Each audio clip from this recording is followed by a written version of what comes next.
previously on the Blacklist. But I do need you for this job. And I've come to accept that. Believe it or not, I actually appreciate what you do for the SAPR. And at work, you and I are partners. But that's where this relationship needs to end, at work. I don't need you in my personal life. I don't know how to make that clear. You may not like me. You may not understand why I do what I do. But I have answers to questions that you haven't even thought of yet. Now, if that means nothing to you, the solution just is simple. I'll get in my car and I'll disappear. You have a deal with the government. You have a tracking device in your neck. You don't believe Raymond and Reddington can just disappear in 60 seconds and cease to exist? I'll give those to my clients. So you're offering to just walk away?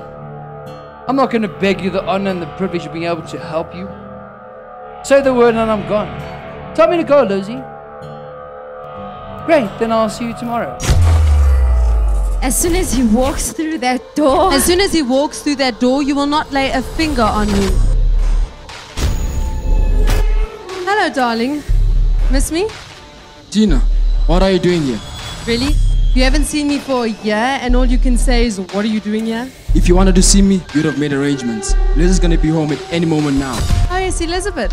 I met her the other day. You met her? Do you really love her? Why does everyone keep asking me the question? I'm not everyone, Tom. I'm your girlfriend. Gina? Hi, Elizabeth.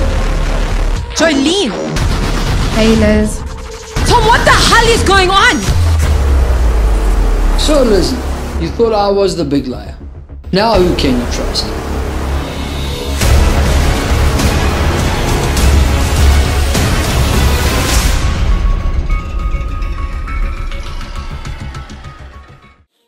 Tom, what the hell is going on? I'll tell you what's going on. Your husband has been playing Shut up, you. Jolene. Liz, I can explain. Explain what? He wants to explain that everything you thought was real is a lie. What are they talking about? Your husband is an agent and he was hired to become your husband. I was not hired to become your husband. What? Wait. Hired? By who? Do you want to tell her or should I? I'm guessing your silence means you want me to tell her. Raymond Reddington hired Tom to become your husband. I don't believe you. That doesn't even make sense. Wait, how do you know this? Because he was in a relationship with me when he got the job offer. Tom, is that true? Liz, I can explain. Oh, and his name's not Tom, it's Jacob. Tell me who the hell you are. Tell me the truth. I'm an agent, and I was hired by Reddington. Not to marry you, but to keep an eye on you. But after he realized I'd fallen in love with you, he fired me and he told me to disappear. But I couldn't do that, Liz. I love you. That wasn't a lie. I really do.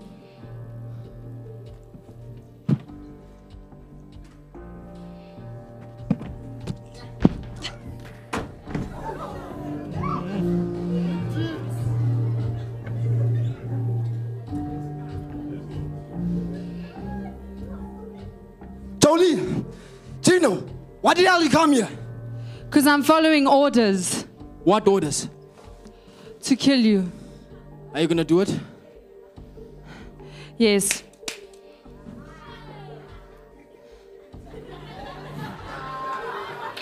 We need to clean this place up before the cops get you.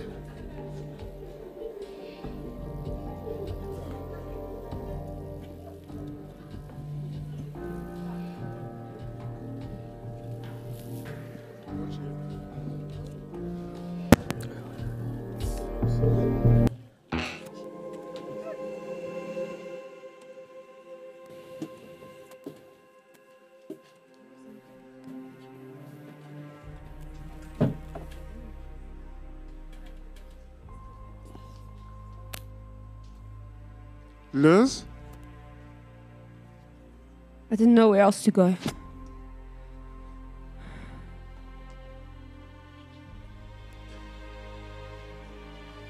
Good night, Aram.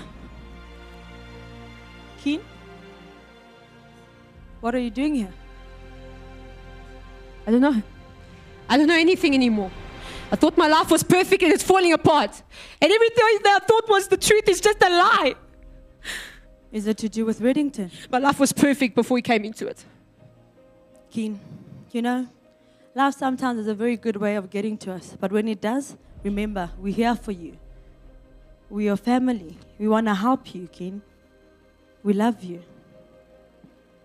Yeah, and what you have here with us is real. So you can trust us. Cooper. Thanks, guys. We have bad news.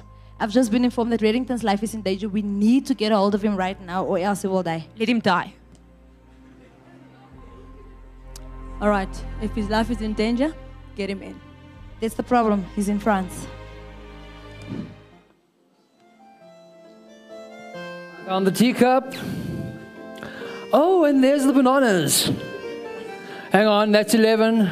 One more left. Don't tell me. The sailboat. Show off.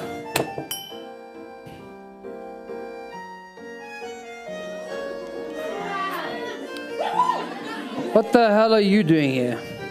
Hello to you too, Reddington. What the hell do you want? Ken needs you. So why isn't she here? She's been detained. By who? I was just given the job to locate you. Is she alright? Situations above my authority, I can't tell. There's a jet waiting for us at Paris International. My plane's faster.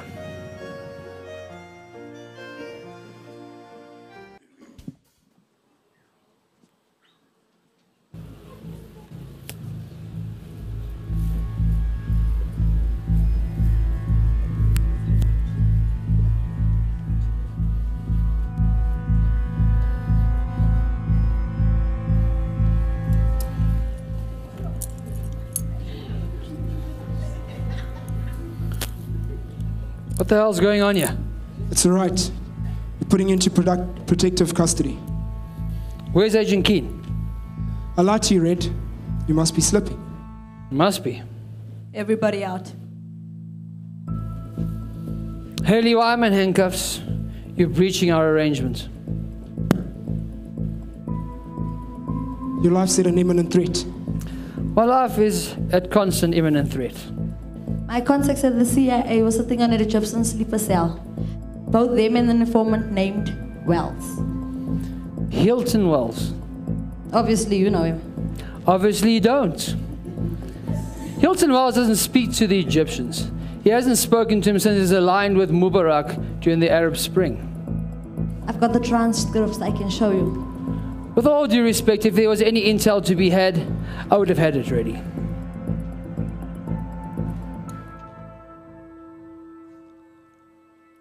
Anslo Garrick. Listen to me. If that information was disseminated, it was given directly to you. Enzo Garrick wanted you to get me here so they could attack this facility. They're here.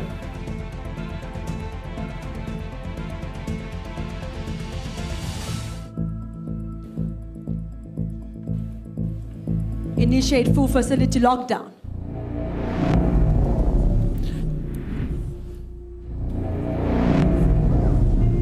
All telecoms are down. Take these cuffs off. Putting you into protective custody until the situation is neutralized. Haley, this isn't about standing down. Escape. Take your men out. All non-essential and unarmed personnel, please evacuate via the southeast stairwells. Anyone not presenting code Oriel 303 must be detained. Let's get our weapons before they do. This is Cooper, authorizing a full data burn. All data must be transmitted to the central server at Quantico.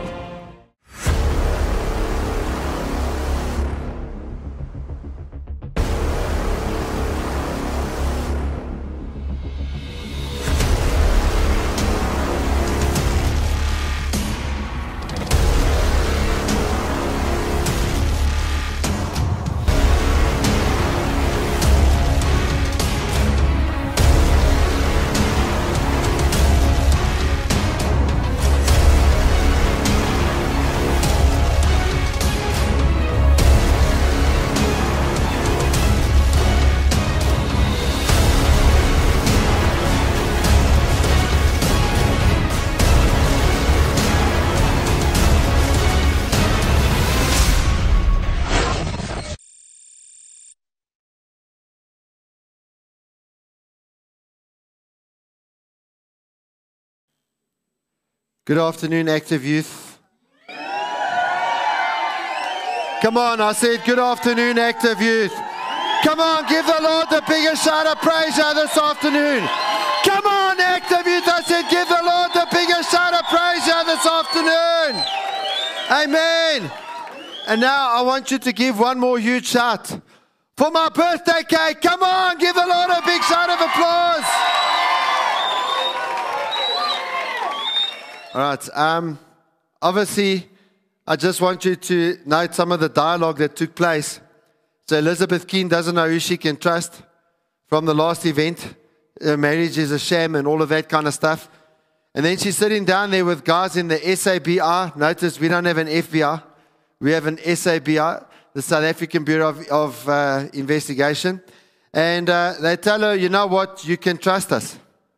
We are your family. And when people are like your family, they form a team with you, don't they? And as Pastor Cesar Castellano says, where there is team, there is conquest. And we looked at Ephesians 3 verse 20. God is able to do super abundantly, far over and above all that we dare ask or think, infinitely beyond our highest prayers, dreams, desires, thoughts, and hopes. Now, I want you just to think about that for a second. If you are living for your dreams are small. All right, we serve a mighty God, and the dreams that He has for your life are far bigger than anything that you could ever do. And so I really want you to think about the fact that the biggest dreams for your life come from God, but you're never going to see those dreams fulfilled unless you're able to form a team. Where there is a team, there is conquest. Together is better. To better is together. Okay, that doesn't make sense. Together is better. And here's the other thing. If we really want to see the nation that we want, we've got to learn how to build teams in our marriages. See, many of you sit in here, you think, you know what, I can't wait to be married and be a team. Yeah. Then you get married and you find it's not a team. You understand what I'm saying? You got to now work to have a team. You got to learn how to have a team, because teams don't just happen. Teams happen on purpose. And so if we want a dream nation, we got to have dream marriages. And we got to have dream families. And we've got to have dream teams in our community. We've got to have dream teams in our cities. We've got to have dream teams in our province. We've got to have dream teams all over the country. And so that's the job of the church, is to build those teams. And so we also learn that in Psalm 37 verse 4, delight yourself in the Lord, and He shall grant you the desires of your heart. If you delight yourself in the Lord, He will give you what your heart desires. That dream marriage, that dream team in your marriage. A dream team one day when you have kids. The dream team in the area where you live. And so the whole community is going forward. If you delight yourself in the Lord, because that's what we all want, eh? Don't we all want to live in a community where you're not worried about someone there maybe stabbing you to death because you're out past the sunset? Wouldn't you love to live in a country where kids can play outside after dark? Wouldn't you love to live in a place like Rosettaville where it's safe to walk around at 10 at night? If a woman there wants to go for a jog at 10:30 p.m. on a December evening because it's warm, she can do so, and it's safe. That's what God wants for our nation. And He's only going to do that through the church. And so, delight yourself in the Lord, seek God first, and He'll grant you the desires of your heart. And so, in building a team, you have to learn how to communicate. And the first thing we learned about communication was that communication is all about being understood. If you're not understood, you're the problem. Tell the person next to you, hey, if you're not understood, you're the problem. All right, no, say, no, really, you're the problem. If you go around saying, no one understands me, look in the mirror, there's the problem. You get what I'm saying?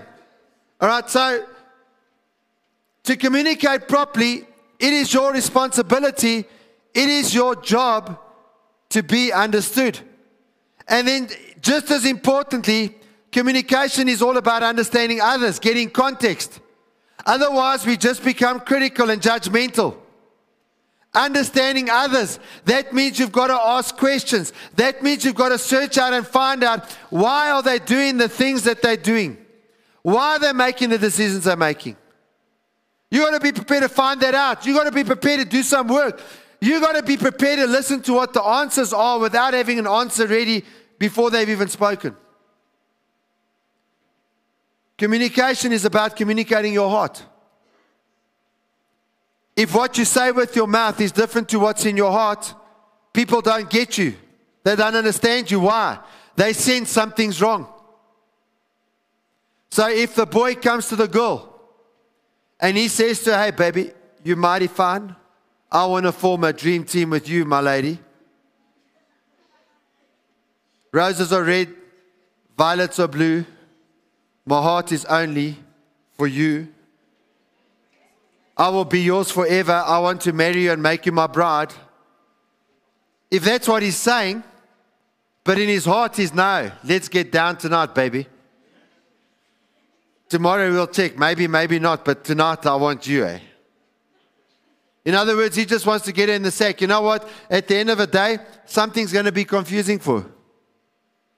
Because what he's saying and what's in his heart isn't the same. And so, what happens is, we don't like what's in our heart. People around us don't like what's in our hearts. And so we cover it up. We become fake. Listen, let me tell you something. You can only be fake for so long. You get married. That person that marries you, they're going to find out the real you.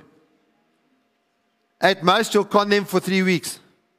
And to con them for 3 weeks, you've got to be good, eh? You deserve an Oscar if you can con them for 3 weeks. But after 3 months, they know what a psycho you are. You understand what I'm saying? They know what goes on in the closet. They know what's going on upstairs because it comes out of your mouth. And so some of you, you're going from relationship to relationship. Boing, boing, boing. Why? Because it's all perfect. After 3 months, they know you. Now they don't like you. Now you've got to move on. Go to the next person who's stupid enough to take you. You understand what I'm saying? Boing, boing, boing. And so what causes a lack of communication? A lack of communication is when we're covering up, and it's caused by pride and sin and assumption and presumption.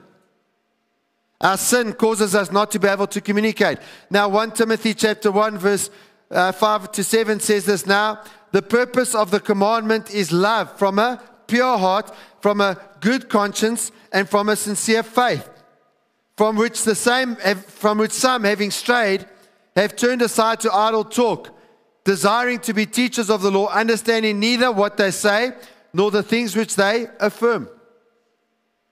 Okay, if you're going to build a dream team and you're communicating with them, the basis of that communication is love. The whole communication is based on the foundation of love. Without love, there's nothing to talk about. And then 1 John 3 verse 16.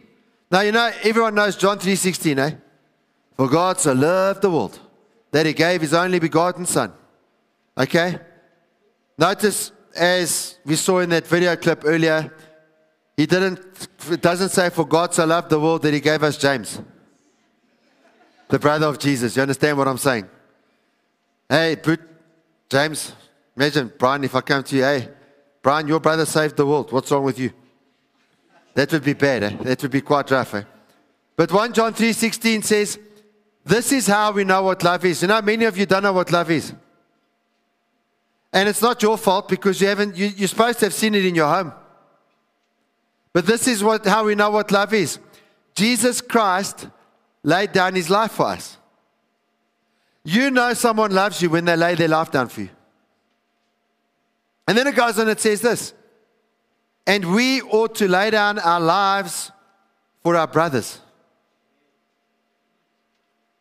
Now the next part there I added in. It can be, you know, I should have changed it. I didn't. I've just realized that. We need to sort out our hearts in order to communicate effectively. It's supposed to be a point. That's not part of the verse. Okay, please don't. If you go read that verse, you're not going to find that last sentence. But it could be in the verse. If you want to communicate effectively with people, if you want to get that romantic liaison going in the direction that you want to go, and you want it to be there forever, you know what I mean? Love is just permanent and it's forever. And if, like Dino says, you want the person to wear you in their heart like a permanent tattoo, you better learn how to lay your life down. Because when you love someone, nothing is too much trouble. Ladies, if the guy loves you, nothing is too much trouble. Yeah, come on.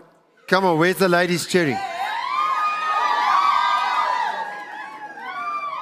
And I feel the Lord giving me a message for the ladies today.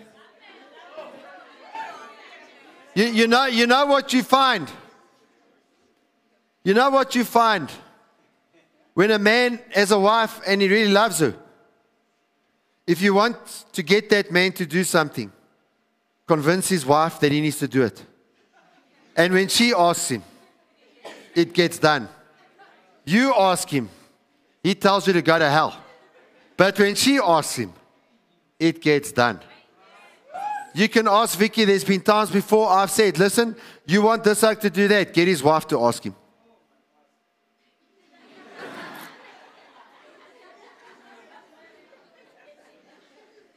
Because he wasn't going to do it in a million years. But when the wife says, babe, even if he's irritated, even if he gets an attitude about it, even if she upsets him by the fact that she asked him, he does it. He does it. That's how you know if he loves you.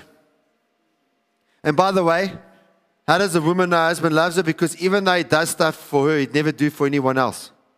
She takes him for granted. Says, you good for nothing, pig. Because he said no to her or something like that. You understand what I'm saying? But she can say that. And he takes it. Because he loves her. Come on, why aren't the ladies giving a big shout of applause here?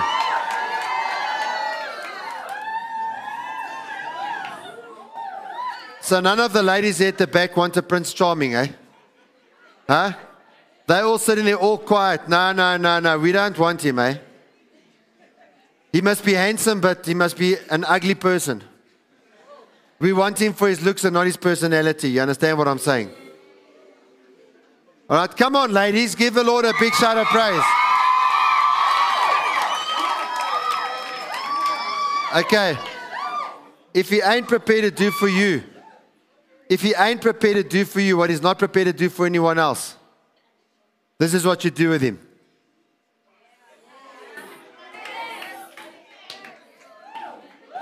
You understand what I'm saying? Come on, if you believe this is a good message for you today, give the Lord a big shout of applause.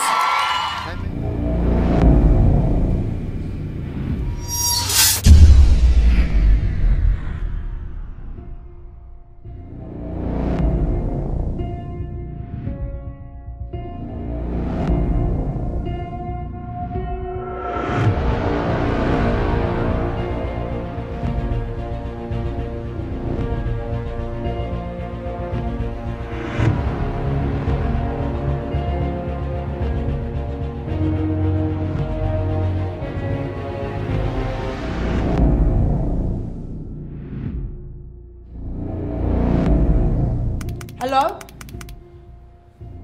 Hello?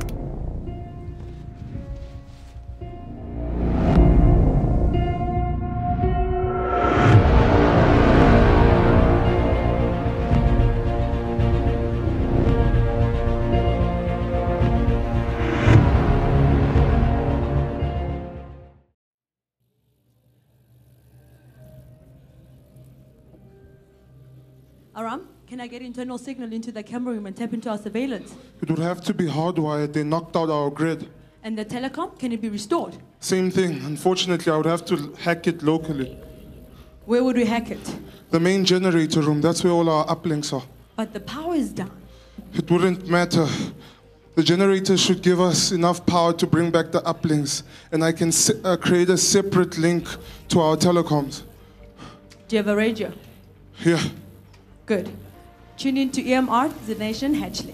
Understood? When you get to the main generator room, kill anything that is not SAPI.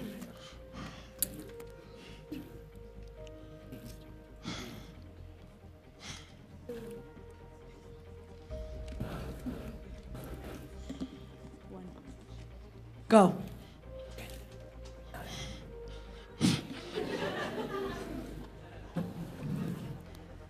Close comms, close farms. Codify hatchling, codify hatchling. Hatchling 5591 abstract. Keen? I'm here, ma'am. Do not attempt to enter the building. Hostiles are on high ground. I'm already inside. Are you captured? Are you injured? Neither. Where are you? Barricaded in the armory. Wrestler and Reddington are unaccounted for. Presumed down.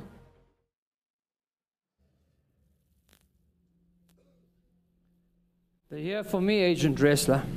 And they'll kill anyone in their wake or their way. This isn't about digging in. This is about escape. You're an adjunct informant for the SABI, Reddington. That means you're my responsibility. That means I fight for your life regardless of how badly I want to take it. Why don't you just hand me over?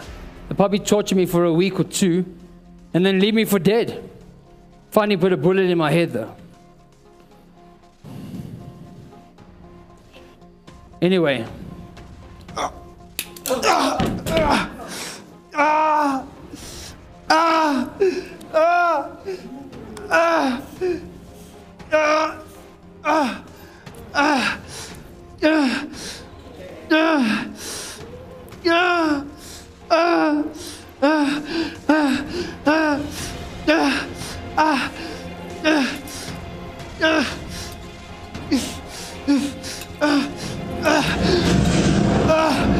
Don't!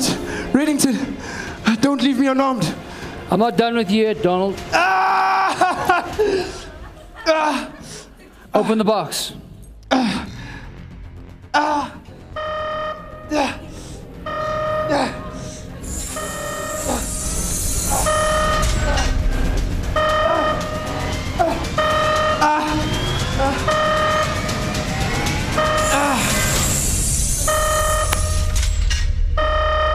Hello, Red.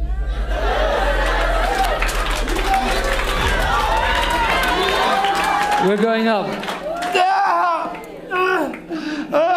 Red, did you really think there was a distance you could cover or a hole deep enough that you could hide in? There's no way in this world that I cannot reach you, Red. Fortification be damned. I heard you made yourself some sweet little immunity deal, Red. I heard you fitted the SABI with strings and now they hang up on your hip like a hatchet. Not bad. Prudent. But they can't keep you safe from someone like me, Red. Someone who sat in the blackness for 5 years. 5 years thinking about the pain I was going to inflict on you while slowly breaking your will, your body, and finally, your mind. And that day is here, my friend, and it will end with your screams.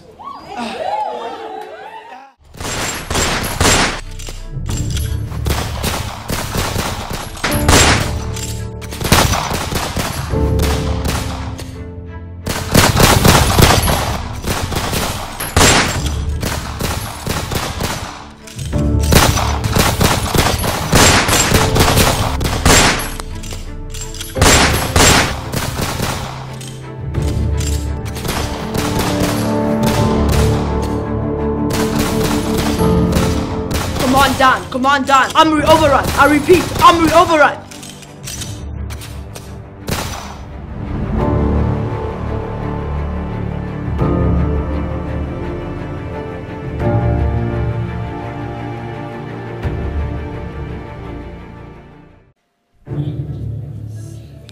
Donald, what are you feeling in your extremities? What do you feel? Not much. Fingers are numb. My face is getting cold. Shock is settling in. How much blood did I lose? Nothing more than a thimbleful. In my arm? Never let it be said that I value a Zegna venetic tie over human life, Donald. Even yours. Now I need you to bite into this. This is going to be slightly unpleasant and extremely painful. Bite down on that.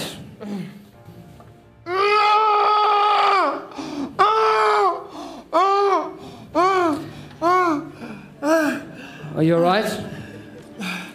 No. I don't like his chances, Red. That arm looks like minced beef. All you have to do to save Agent Wrestler's life is come out. Donald, we never met in person, but if you had done your job back in Brussels in 08, I wouldn't be here now. Agent Wrestler ran that little kick murder squad tried to clip you in Waterloo Station. I gave him your train number and your itinerary. All little Donnie had to do was supply the bullet. But no, incompetent. And now, as fate has a great fondness for moments like these, here we are. And it is up to you, Red, to spare or end Wrestler's life.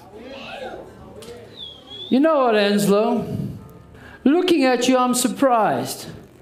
With all the access to all the top-notch plastic surgeons, you know nothing about that horrific scar on your face. I mean, how do you wake up with that staring back at you in the mirror every morning? But actually, it's not really the scar, it's more your eye. And you know, you're lucky. I usually carry HydroShock hollow points, but that day I was trying a new series of wad cutters. So literally, you were saved because I changed the bullets. So think about that little irony now. Every time you look at your face in the mirror, every time you're reminded of what I've done to you, think about it. You trashed a one-of-a-kind partnership. We never had a partnership. You trashed every ounce of trust that I had in you. And so I did what I normally do. I beat you. And you did what you normally do, got beaten by me. There you go, always shooting without thinking. This glass was developed by DARPA for secure housing during a combat zone. That 45 is nothing but a sip straw. Oh, good, Red. I've brought the whole picnic basket to this party. And little pig, you're going to let me come in. Okay, let's go.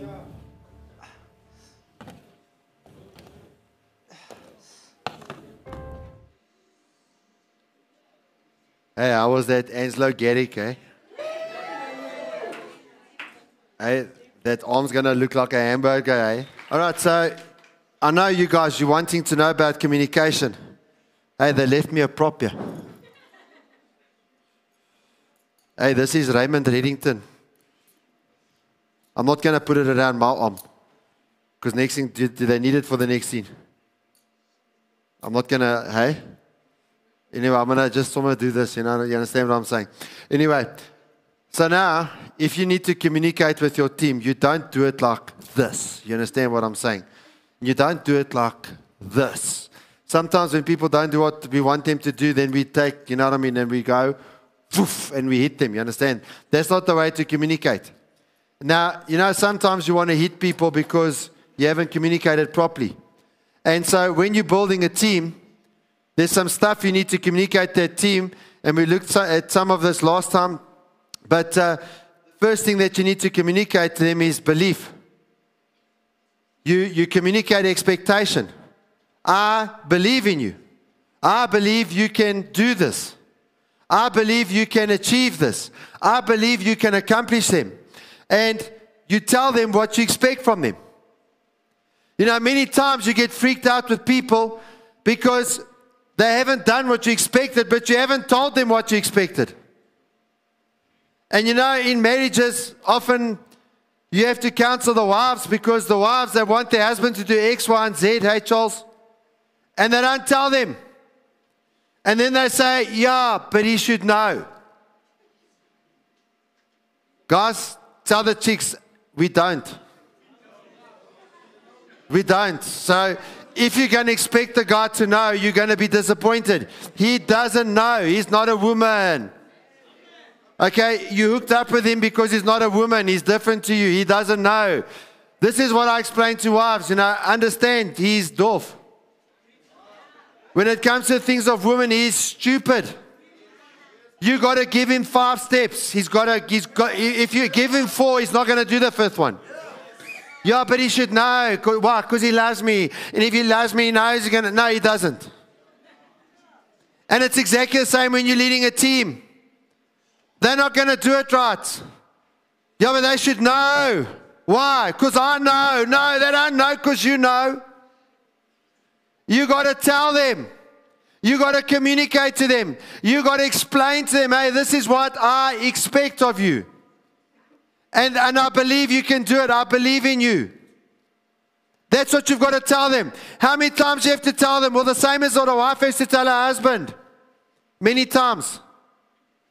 Over and over and over. For how long?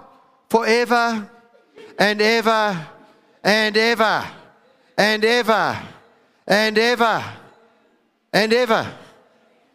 And then just when you think like you're going to vomit, you've vomit finished, and then you start telling them again. And over and over. That's what you've got to do. If you're not prepared to do that, you will never lead anything. You won't even lead yourself. You won't even lead yourself.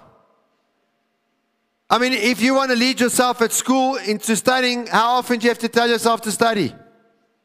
Every hour.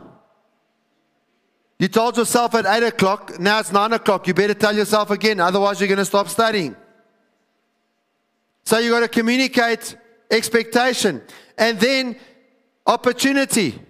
You've got to give them the opportunity to perform. What happens? I know what many of you think.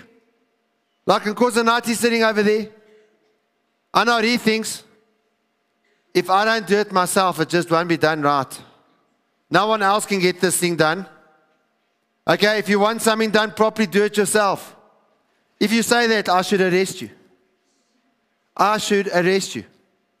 If you have that sort of an attitude, you will never build a team. You will never build a team. I better give this to Denise before I hurt somebody. Okay, you're not the only person who can do whatever it is you think you need to do. Tell the person next to you, you're not the only one that can do this. You know what you do sometimes? Sometimes if you're doing something, now what happens is you think you're valuable because of this thing you do.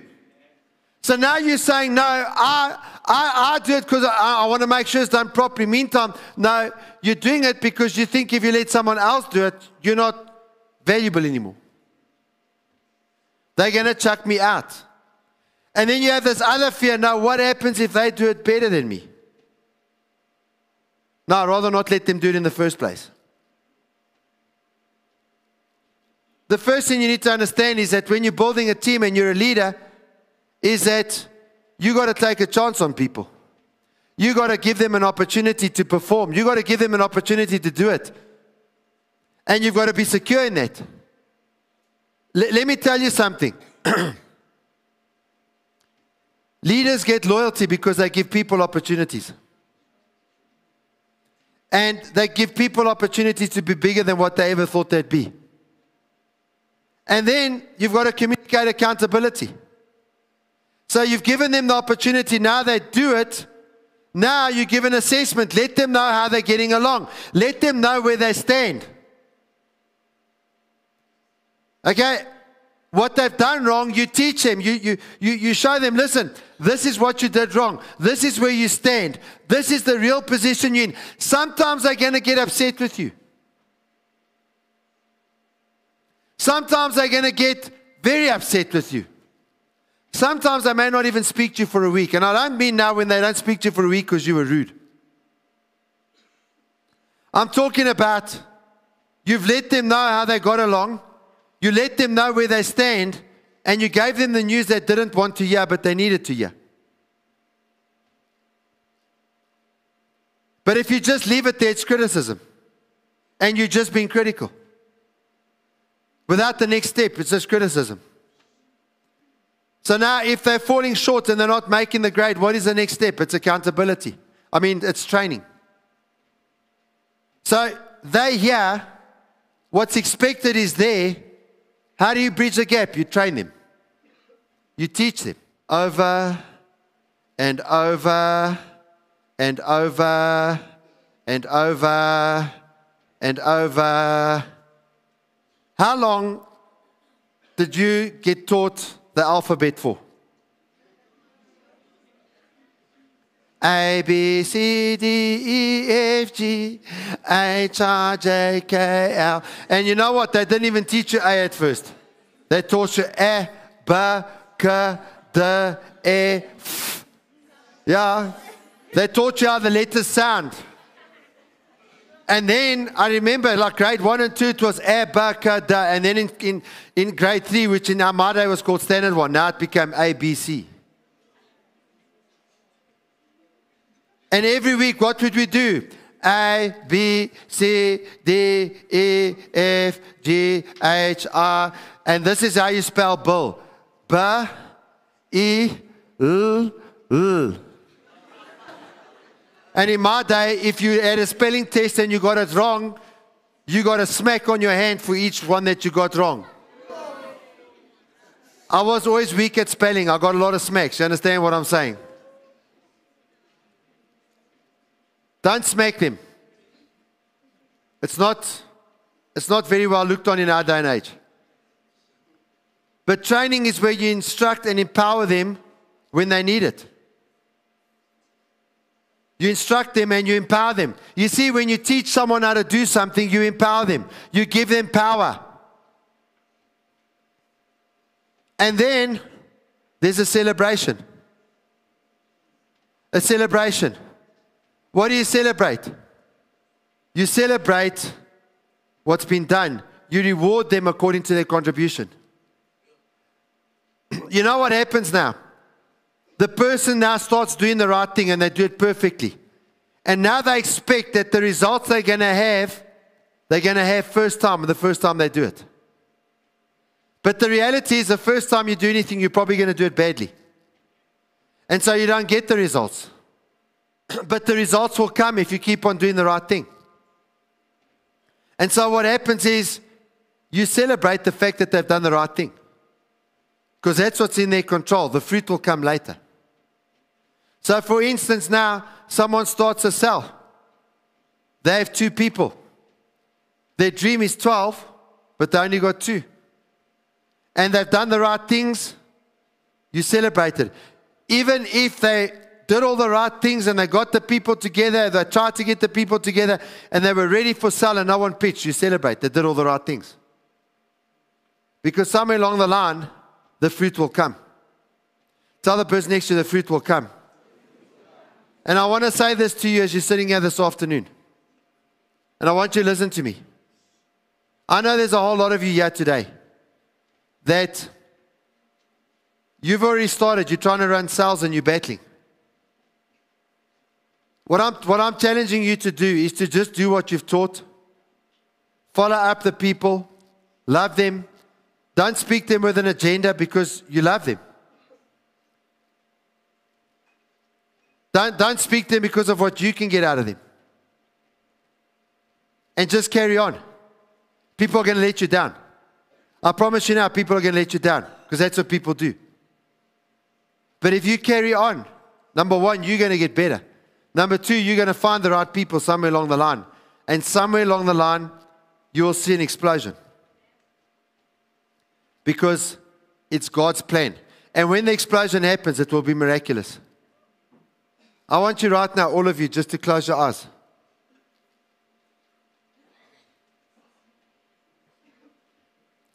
Now, I want you to imagine that you're standing where I'm standing.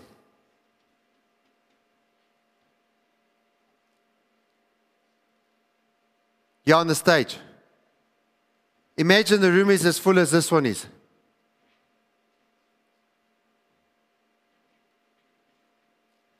Now imagine those are all your disciples. And they're listening to you the way you're listening to me. But they're not just listening, they're really listening. And because of what you're saying, they're changing their lives. Okay, you can open your eyes. Doesn't that look cool? Come on, doesn't that look cool, someone? Come on, if that looks cool, give the Lord God the biggest shout of praise here because that's His dream.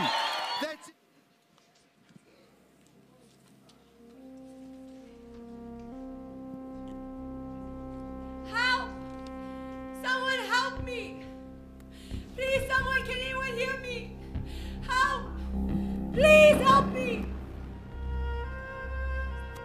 Lower your gun at your side. Now reach across your waist and remove your tactical belt. Any aggressive or sudden movements and I'll kill you.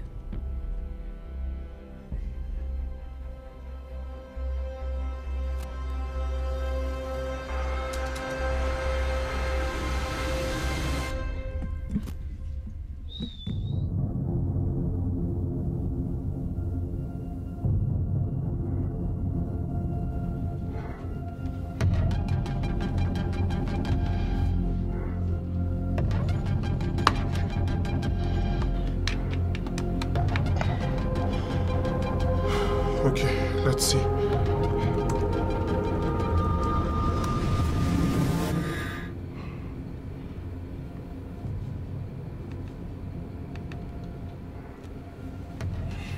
Oh no.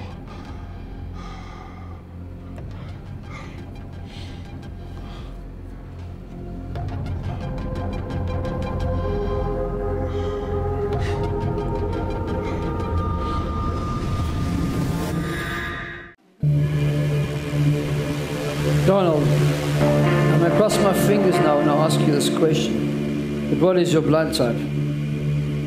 B negative. And you thought we had nothing in common. You know, there's only 2% of us in the world, you know? What do you do? You need a blood transfusion. Or we can open up that door and both of us are most likely to be dead. Give me a gun. These rascals want to go. Let's go. Donald, the concept of a last man stand sounds so heroically romantic. But if you surmised anything about me up until now, I'm not ready to die. Are you really going to do a field transfusion? Oh, come on. Think about how much smarter you'll be afterwards.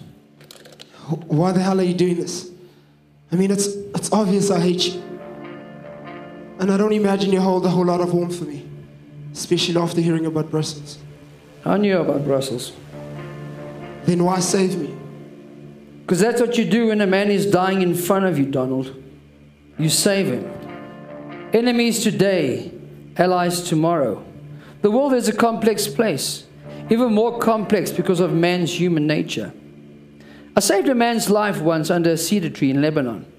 A month later, he tries to kill me in a hotel in Damascus. I understand that alliances shift, so I broke his neck with a shower caddy. It's this job today, that one tomorrow. It's that needle in your arm because of the one in your neck. It's that easy. Do you remember that Roadrunner cartoon where the coyote makes the mountain of TNT and gunpowder barrels? Yes, and then blows himself up. Is that what you're planning?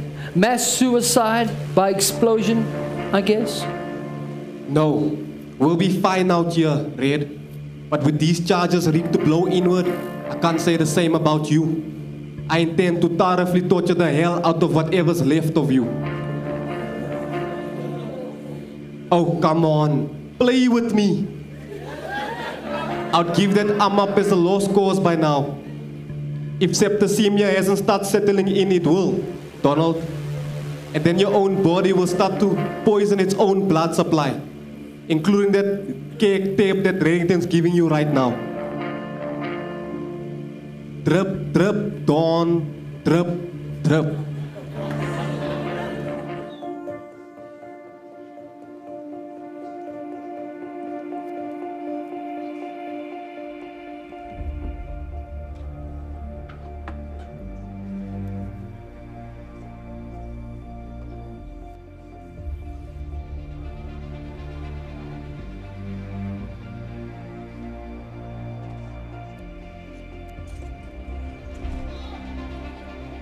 Rains.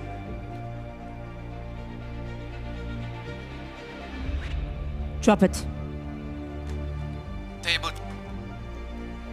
Where's my bang? Let's go. I've got a box to blow up. Tell me on your way back.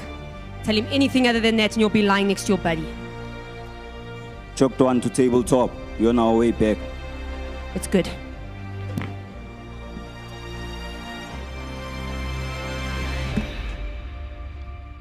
Elizabeth? Agent King, it's me.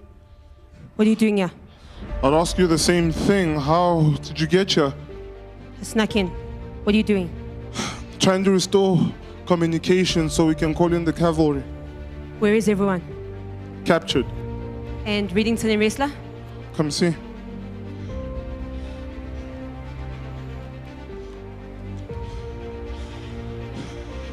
Wrestler doesn't look like he's in good shape. Any idea who hit this facility? Someone named Garrick has managed to bring down telecoms, simplex, and duplex signals. So how long before you restore the telecom? I haven't been able to. There's something blocking it internally. How? Judging from the wattage and the waveform, it seems to be something powerful but portable. So where would they place it? All communications and uplinks are in the subfloor garage. So could you reset the telecom if the jammers were disabled? Yeah, it would automatically reset. Good. Let's go. Go where? Gonna find those jammers. We? Yes, you and I. The plural. I thought I was going to stay here and wait for the communications to be restored so I can call in the cavalry. We are the cavalry. Have you got a gun? Yeah, but I've only shot at paper. Well, then just pretend they're paper. I know how many of you feel that maybe in the recent past have started cell groups. You feel just like Aram. Aram going out and now he's only shot at paper and now he's got to shoot at people, and the people he's shooting at, what makes it worse is they're trying to kill him. And so many of you, you're trying to run a cell group and you feel like people are shooting at you, and those oaks in the cell group are shooting at you. And so now when you're building a dream team and you've communicated and you've done all the stuff, now things are going wrong. What do you do? So I don't know if any of you have ever watched basketball. The NBA, the National Basketball Association. Nowadays you can't watch it on DS flippant TV. You have to watch it on YouTube. And it's always terrible videos and it doesn't look the same and it's his highlights. You understand what I'm saying? And you hear, whoa, boom, whoa. That's all you hear with the commentators and all of that kind of stuff. It really sucks. But anyway, you're not here to listen about that. But if you watch basketball and you find the one team's playing the other and they're losing, what does the coach do? The timeout. He steps onto the court and he goes, and then they blow the whistle, timeout. And then what happens? The players come together. All right, so I need these 4 people. Yes, the 4 of you. So now you call the players here. And they come up, come on, give my team a big round of applause here. And now we make a circle. And we form a huddle. And now the coach is normally here on one knee. You understand what I'm saying? Now you guys have to just stay there. All right, I'm going to use you as props. And so now the coach starts speaking to them. And the first thing that the coach does, as I'm trying to just get my notes here, my word, this thing's like messing me around. Charles has been playing with it, I'm telling you. So the first thing that the coach does is they're on their knee here, they've got a board and they draw some diagrams. And they say, Charles, you're messing up, bro. Come now, refocus. Vusi, you're supposed to be doing that. You're supposed to be taking Isaac out over there. Now look, he got Barbara. You understand what I'm saying? We're like losing here now. All right? And Andre, please, sort Charles out. You're supposed to support him. And listen, you're supposed to be supporting him. I don't feel very supported here right now. You understand what I'm saying? You're supposed to be the captain here. You understand? And now you refocus. What was the goal? Guys, we're not achieving the goal. What was the goal? Now, a huddle, when you've got your little group going there, can take 5 minutes or 15 minutes. It's a quick thing. What did we agree? Each of you were going to bring, Vusi, you were going to bring one person. Where are they?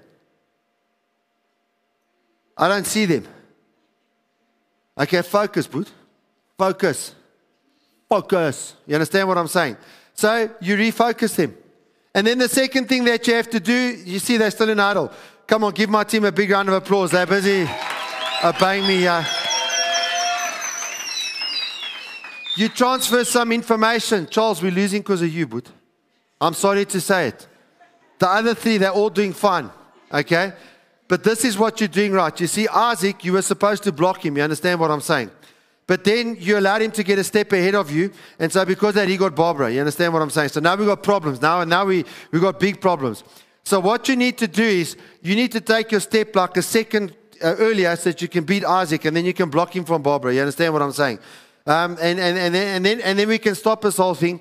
And then you transfer information. This is what you need to change. All right? This is what you need to do in order to be successful, in order to achieve that goal. Now I want you to see yourself as a leader doing this. And obviously, in order to transfer information, you got to have some information to transfer. So, for instance, if I'm having trouble in my marriage with Vicky, believe me, I'm not going to ask Kwasi. No offense, I dig Kwasi. Kwasi's a good guy. He's even got a car. You understand what I'm saying? He takes a whole lot of people to work. It's awesome. It's fantastic. I love Kwasi. But I'm not asking him advice about how to handle a wife. No offense, he don't have the information I need. How long have you been married? He's still looking for the wife. You understand what I'm saying? He hasn't even gotten into trouble. He hasn't even said the wrong things yet. He hasn't even yet found out how stupid men are. He doesn't know. He thinks he's clever.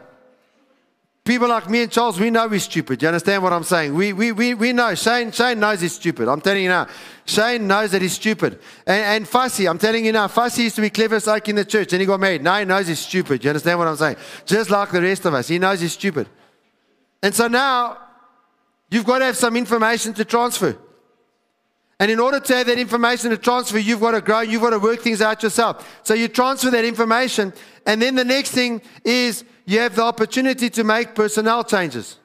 Okay, Charles, sorry, you're not cutting it. Go sit down. Go, Luando, come here. Okay. You seem a bit more fleet-footed. I might try Charles on defense just now. You understand what I'm saying?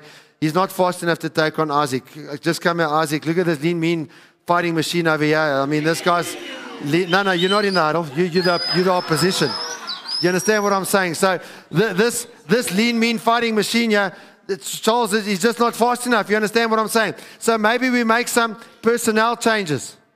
But then we say, Charles, now we're battling on defense. Come stand this. I'm not getting enough support from Vix. But I think if I put you... So he's just blocked her from Barbara. You can sit down, Isaac.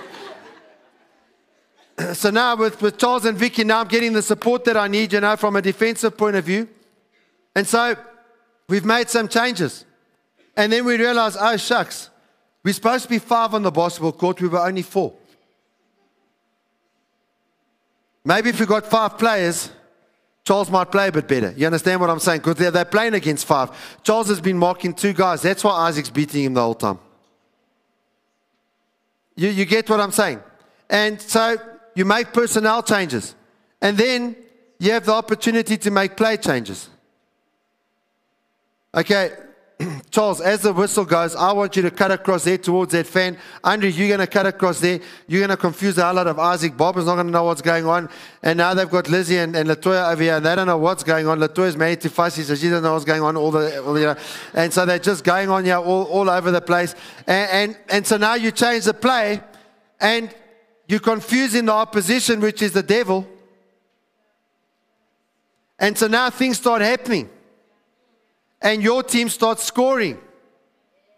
Now you're not winning yet. You're still behind because you had a deficit.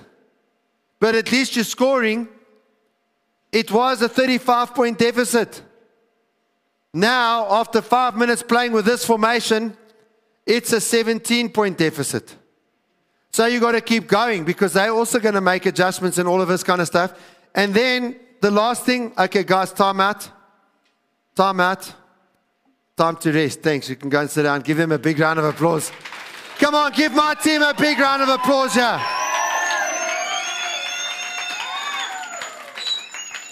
Come on, I said give them a huge round of applause, Active Youth. Now, as I've said to this Charles over here, all right, some of you need to take a rest from resting. You know, those of you that don't do schoolwork, maybe you go to work, you know. Maybe you're one of those people that works there when they're doing roadworks. Have you checked? You check a team of 10. One oak's digging.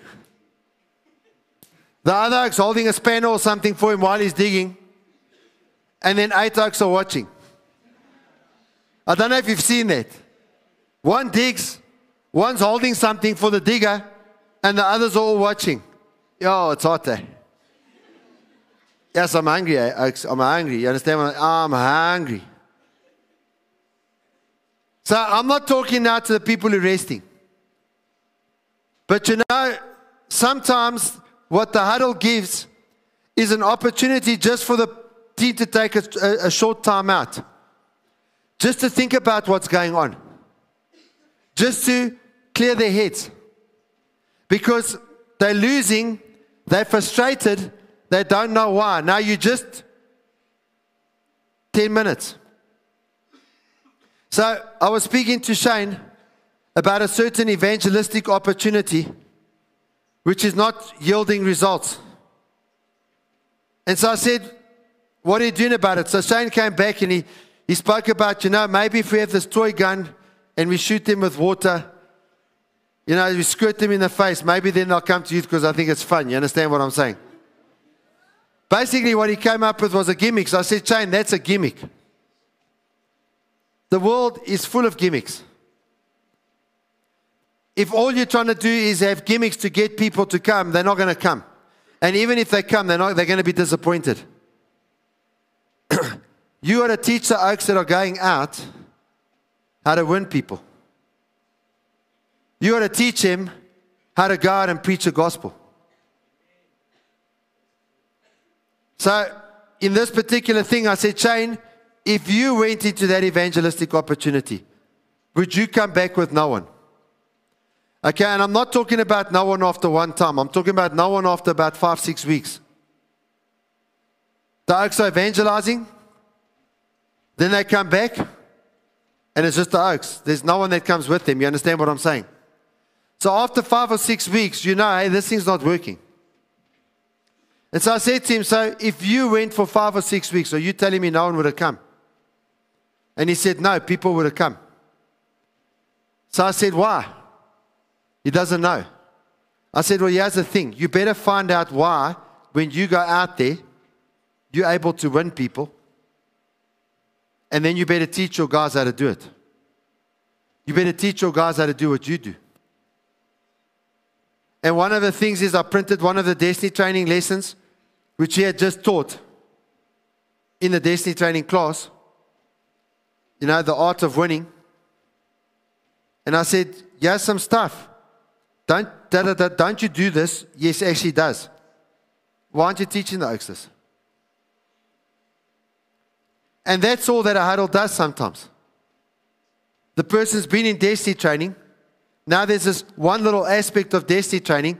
You teach them how to win. You know, here's the other thing. So now you got a disciple one day. And they're married. And you're thinking, you know, you're like Kwasi. You're not married. But your disciple is. And now they're having a problem in their marriage. What do? Well, Kwasi can go and he can learn. There's the one lesson in Destiny training. 7 keys to a happy marriage. And you go learn that. And you teach it to the oak.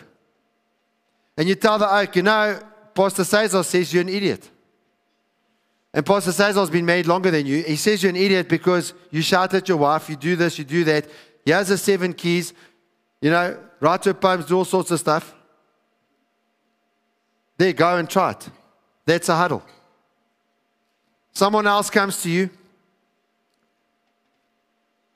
Maybe it's a girl. You're a girl leader. And the girl says, I met handsome Hank. That guy's so hot. And I know he's God's plan for me. And then you ask her, does he love Jesus? Oh, he loves Jesus. He loves Jesus so much. How often does he go to church? No, he doesn't have a problem with Jesus, but he's got a problem with the church. One or two of you might have been in a conversation like this, talking that kind of rubbish. And then, what do? You go back to the lesson in Destiny training. How do you know that this is the right one? How do you know? You teach him. This is how you know. How many of you were at the G12 conference in February. Pastor Cesar went down and he asked some people. Okay, and then he said, this is what he said you do. You think this is the right person. Fast for 3 days. And then tell God and say, listen, if this isn't the one, Lord, take my feelings away. Not fast for 3 days and then pray like crazy that this is the one. You fast and you tell God, listen, I will accept whatever you say. And if this is not the one, take the feelings away. Now, there's a whole lot of other stuff that you can learn out of destiny training. And so right there, that's a timeout. Okay, so when your leader, for example, tells you, I don't think this is the right person, it's not because they're trying to control you. It's because they see trouble ahead. They see pain in your future. And so you listen to them. You just take a time out. That's what a huddle does. And so a huddle helps people to refocus. I want you all to look at me. How many of us that are sitting here maybe need to take a little refocus on our lives? All right, tonight you have an opportunity to have a time out. And I just want to say one last thing. After the practice last night, we had to have a huddle. The practice went really bad. It went so bad that I stood up and I said, now I'm going to preach good. But if this thing tomorrow looks like this thing looked here tonight, I'm telling everyone how good it's going to be, and it's not going to be good. So what did I do? We refocused. You better learn your lines. When you look at your lines, please see the story. Please see where you fit in the story. All right? And then, what happened? There was an opportunity to make changes. Opportunity to make changes. We had to make 1 or 2 changes in terms of the team. We had to also make play changes. Listen, picture and think of where you are in the story. And then, time to rest. They went home and slept. And as part of your rest tomorrow morning, learn your script. So add on to your quiet time, learn my lines. Okay? I think so far they've recovered pretty well. Can we just give them a huge round of applause? I know the Oaks have worked. Come on now, active youth. I want you to give them the biggest round of applause ever. Come on, lift it up. Give them a huge round of applause. Amen. Amen. That's what you do. Now, the final thing, I really want you to look at me. And I really want you to hear this. And I know for the majority of you, because you're at school, this doesn't apply yet. And some of you, you young adults, that still doesn't apply. But if you want to be successful in every area of your life, you've got to know how to form dream teams. And in order to know how to form dream teams, here's the stuff. This is stuff that comes from the Word of God.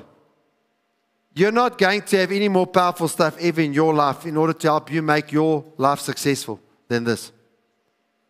And what I want you to understand, at the end of the day, all of this comes, it's all about the heart. Because if the heart's right, anything can be taught. And you can learn anything. You understand what I'm saying?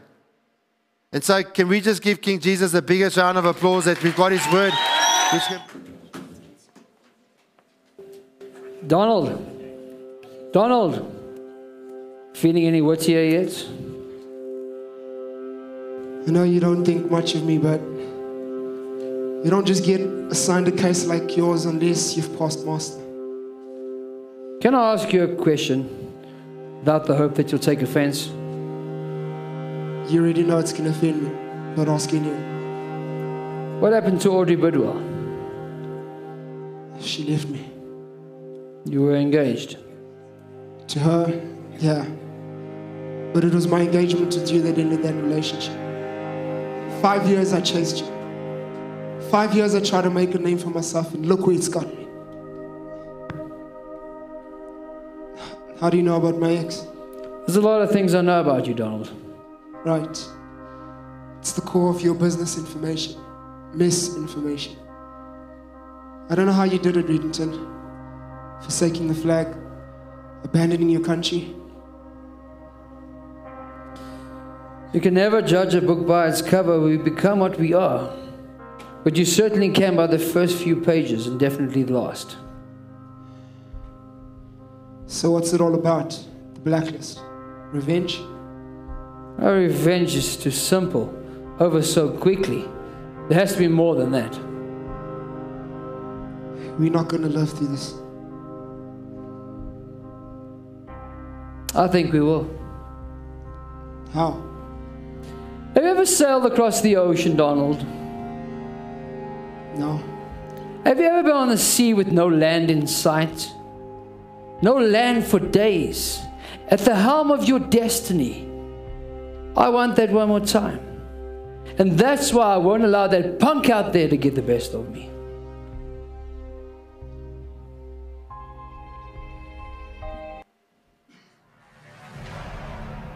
What do you want? This isn't about what I want, Assistant Director Cooper. What I've wanted, I've simply taken. This is about what I need. And what I need is access to that box. Then let's start with what I need, which is all my people released right now.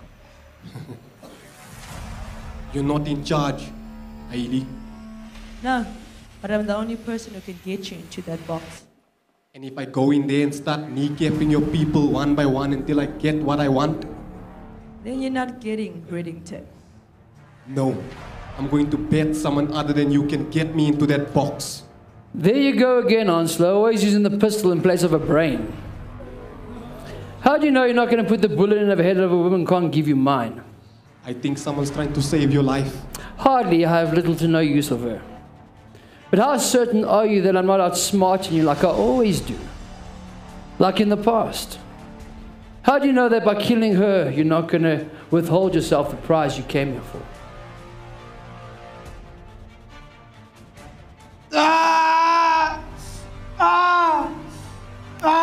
Red, this time you're quite simply mistaken. The question really is, how long are you going to hold out? Are you going to just stand there and let Agent Wrestler expire?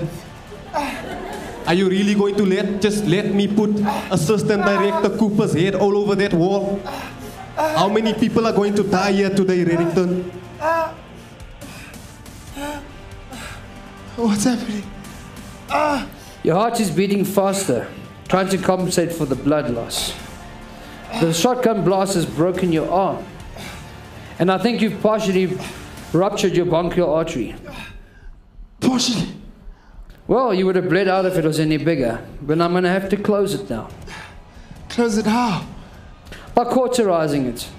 I'm going to cut up in your arm, find the artery, and then pour some combustible compound on it, and then ignite it. No.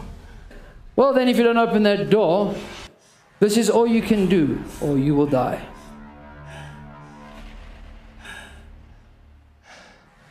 Then do it.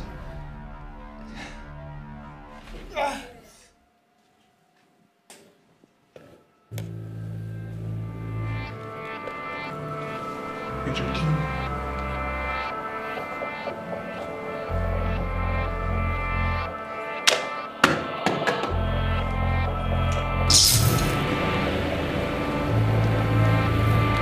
Okay, I think we're cool.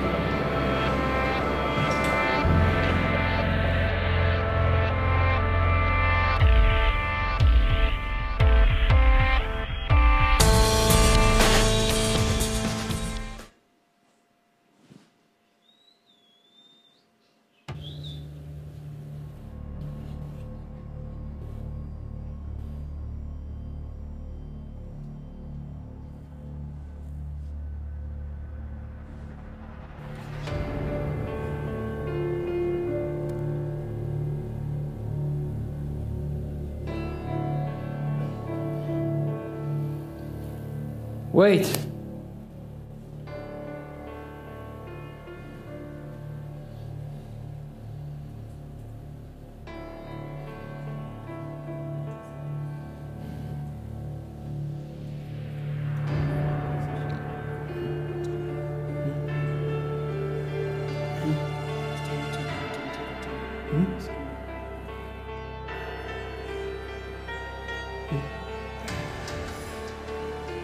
Donald.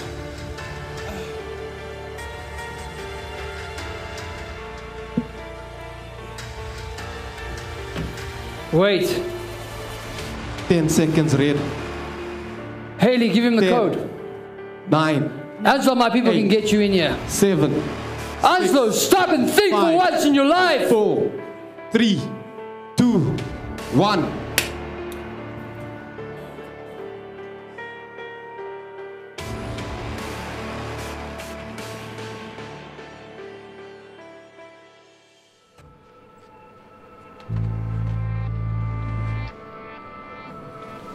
Agent King.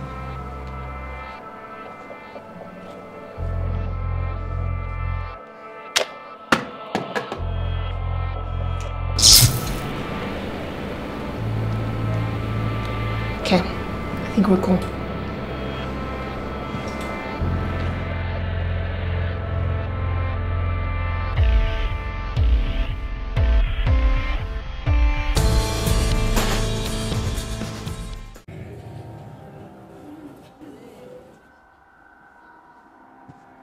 Haley, give him the code. Don't have to explain what happens next now, Red, do I? Haley, give him the code. I did the countdown because frankly, I wasn't keen. Open the box so Demby dies. Wait. Donald knows the code. Over, Red. People are dying now. Wrestler! Wrestler! Raymond! Wrestler! Raymond! Wrestler! Ours is a friendship once in this life and again in the next one. Goodbye, my brother. Haley, give him the code. I'll give you anything.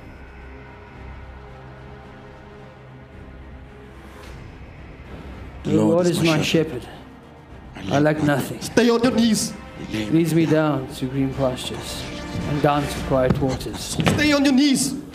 The Lord refreshes my soul and leads me along paths of righteousness for his name's sake. Even though I walk down the valley of the shadow of death, aren't I? I shall fear no evil. Open the box. For thy rod and staff guide me.